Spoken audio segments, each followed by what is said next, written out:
अयाशी और माँ और बहनें, मोअज़्ज़ज़ हज़रात, तमाम मीडिया कर्मी, सबका मैं दिल की गहराई से खैर मक़दम करता हूँ।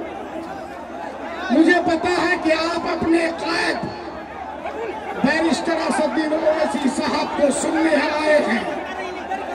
आप बराए मेहरबानी आप उससे बहुत बेपनाह मोहब्बत करते हैं, लेकिन आप थोड़ा सा सब्र और तहम्मुल बरतें। आप अपने रहनुमा को सुनेंगे, वो आपके बीच मात्र 10 मिनट में आ रहे हैं। ये 2025 का आम चुनाव 2025 बिहार विधानसभा का 11 नवंबर को होने वाला है, जिसकी मतदान की तिथि 11 को है और इसका नतीजा 14 तारीख को आने वाला है। मुख्तसर में जो आपको बता दूं कि मेरे सामने 3 पूर्व मंत्री हैं और एक मैं हूं। आपने तीनों मंत्री का कार्यकाल को देखा है। किसने आपकी मस्जिद तोड़ी, किसने आपको गठबंधन में नहीं लिया, किसने आपका आपदा का पैसा खा लिया, कौन जंगल राज में मंत्री था, ये सारी बातें आप जान रहे हैं। मैं आपको और आप सबों से अपील करने आया हूं। आपने तीनों चेहरे को देखा है। किसी आदमी को 4 टर्म में देखा है, किसी को 1.5 टर्म में देखा है, किसी को 1.25 टर्म में देखा है। सबका कार्यकाल आपके सामने है। मैं आपसे आगे अनुरोध करने आया हूँ, मोहतबना गुजारिश करने आया हूँ कि आप इन चारों में से मैं आपके लिए एक नया चेहरा हूँ। मैं पंचायती राज में 25 साल का मुझे काम करने का अनुभव है। मैं आपसे कहता हूँ कि आप मुझ पर एक बार भरोसा करिए। इंशाअल्लाह मैं आपके सपनों का जो हाथ दूंगा, एक विश्वास बेहतर तालीम वाला जो कि हाथ दूंगा, बेहतर कम्युनिकेशन का जो कि हाथ दूंगा। आपको पता है मैंने 2018 में इसी जगह उपचुनाव लड़ा था नीतीश कुमार के पार्टी से।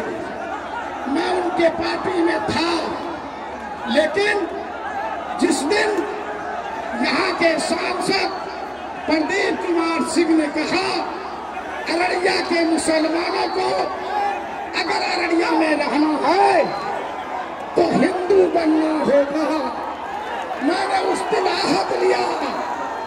मैं अब उस पार्टी में रहूंगा जो हमारे भाइयों की तहफ़्फ़ुज़ के लिए सोचता है, हमारे भाइयों के लिए हर काम करता है, हमारे दुख दर्द में शामिल रहता है। जो मुसीबतें आती हैं पार्लियामेंट से लेकर सड़क तक वो हमारे साथ रहते हैं। मैं उस पार्टी में गया। मैं बैरिस्टर साहब का शुक्रगुजार हूँ और मजलिस-ए-इत्तेहादुल मुस्लिमीन के जो भी सदर हैं अख्तरुल ईमान साहब, उनका भी शुक्रिया अदा करता हूँ। उन्होंने इस काबिल समझा मुझे जो कि हाट का मजलिस-ए-इत्तेहादुल मुस्लिमीन का उम्मीदवार बनाया। मैं इसके लिए शुक्रिया अदा करता हूँ। मैं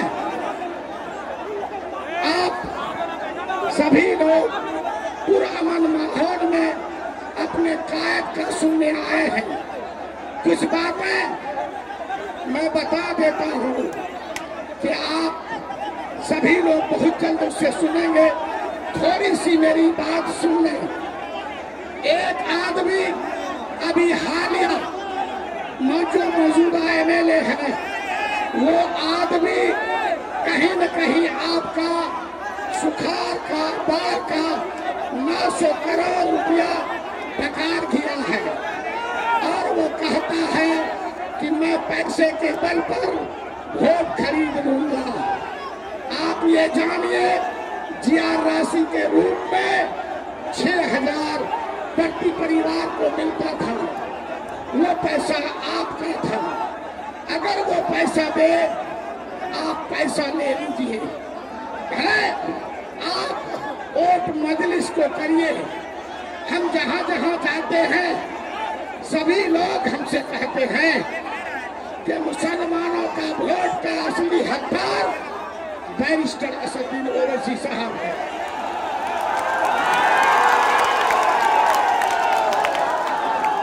और मैंने कल एक बयान दिया था, मैं बैरिस्टर साहब के पैर के धूल के बराबर नहीं हूँ।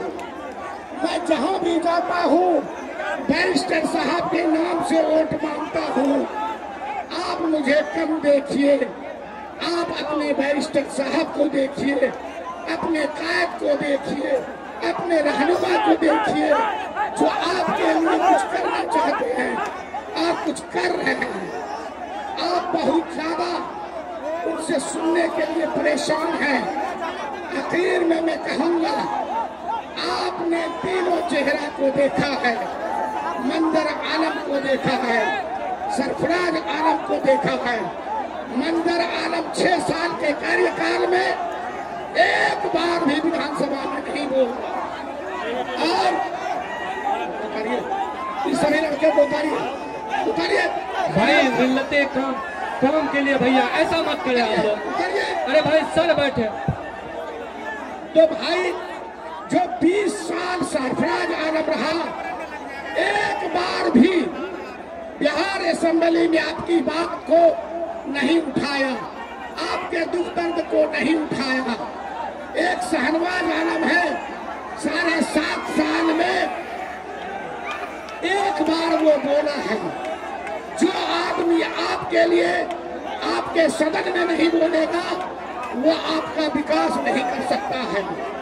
एक बार आप मुझ पर भरोसा करिए, मैं आपको बेहतर जोकीहाट दूंगा। और मैं आपसे वादा करता हूँ, इस ऊना की सरजमीन पर मैंने कहा था मैं सरकार से मांग करूंगा कि आपके ऊना हाट में जब महलगांव में बढ़त हो, मैंने ये बातें पहले भी कही थी, और आपके यहाँ 100 बेड का हॉस्पिटल भी हो जो आपके लिए सभी सुविधाओं से लैस होगा। मैं इतनी बातें कहकर अपनी बात को यही खत्म करता हूँ। आप अपने कायद को सुनने आए हैं, पुरअमन माहौल में सुने, ये मेरी अपील है भाई, मेरी अपील है।